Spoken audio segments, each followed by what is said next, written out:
go ahead and go to Kevin Burton, CEO of BAM, thinkbam.com. And why don't you, it's a long bio for your company, but describe the company, and then you're saying that's out of context.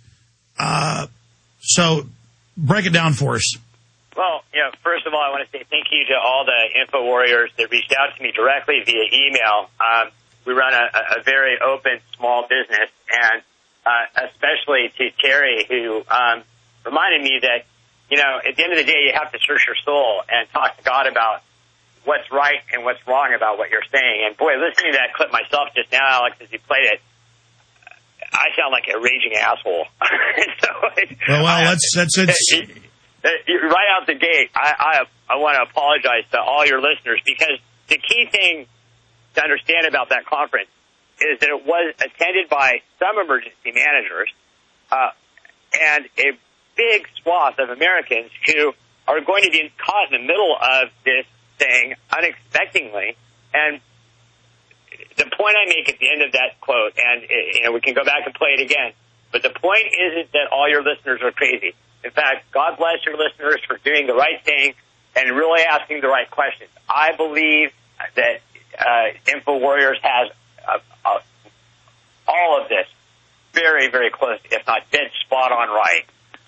I personally wouldn't allow my daughter or my family to be forcibly inoculated against anything, and have been advised by people in the right positions to give such advice to steer clear of any type of inoculation against Yeah, that's why the feds tried to order inoculation, as you know, in 2002, 2003, model states, Health Emergency Powers Act, but it all collapsed when the smallpox vaccine killed some people, and then Tommy Thompson, Health and Human Services Secretary, wouldn't take it.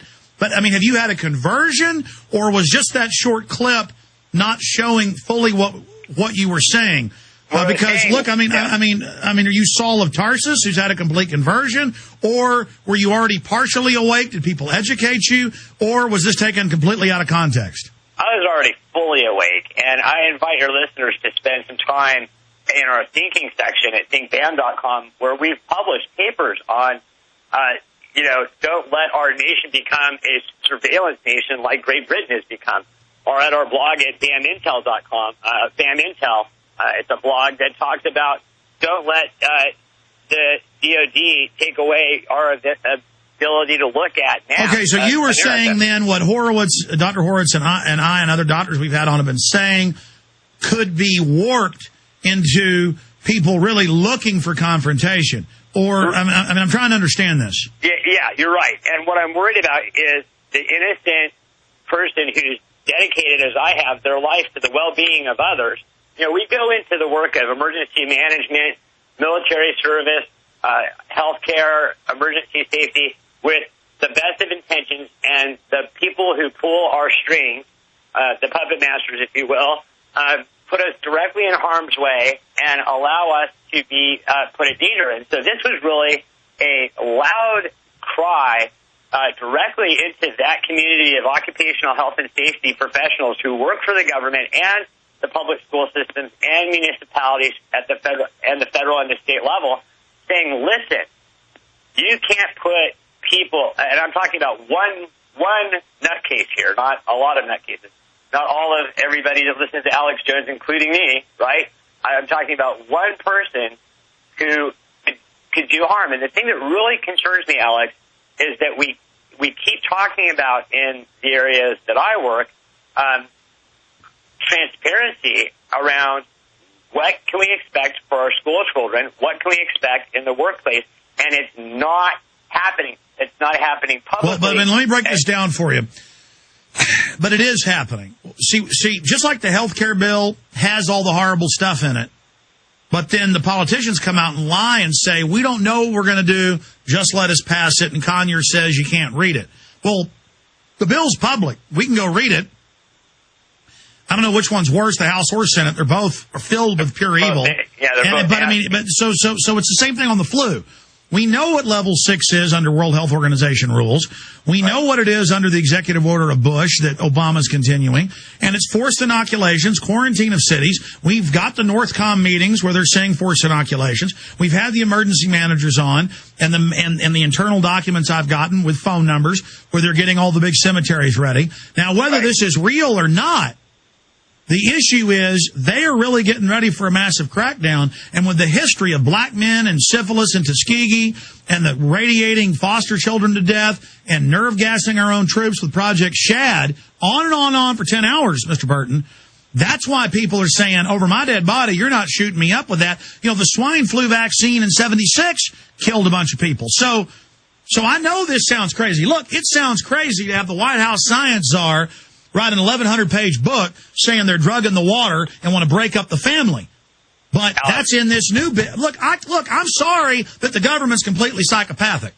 No, I agree with you. And everything you just said is very, very real. And what the point that my apology to your listeners is really about not casting disparagement upon all the points that you just made, because they're accurate, but casting a word of warning to people who could innocently be used in this nefarious scheme and find themselves doing work that they're not comfortable doing.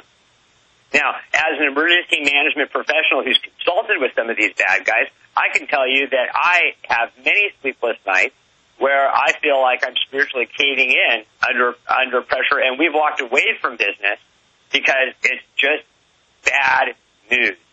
Well, you know what? That's a good reason to have you here then. We're about to go to break, but when we come back, specifically, because you're in the middle of this and your company works with the FBI and FEMA and many others, tell us specifically then from kind of the inside and your little quadrant of this compartmentalized system what you're seeing and what's happening.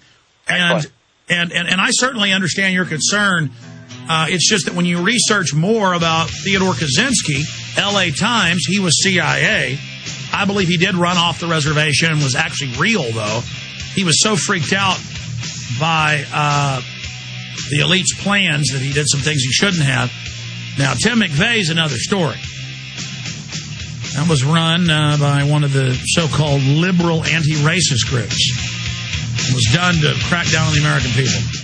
This is Alex Jones. Have you heard of the Millionaire Patriot? Well, you should. He has a free handgun and 5 days of firearms training waiting for you. That's right. You can attend 5 days of world-class gun training at Front Sight Firearms Training Institute and secure a 30-state concealed weapons permit, all for pennies on the dollar. Plus, if you act fast, the Millionaire Patriot will give you a free Springfield Armory XD pistol in the caliber of your choice. I believe now is the time that you and your family need to be armed and trained to levels that exceed law enforcement and military standards. Front Sight provides such training without any boot camp mentality or drill instructor attitudes. This is real. Don't miss out. Secure a Front Sight defensive handgun course, plus a 30-state concealed weapons permit for pennies on the dollar, and get your free handgun. Go to frontsight.com today. That's FRONTSIGHT.com. Go to frontsight.com for your training and free gun.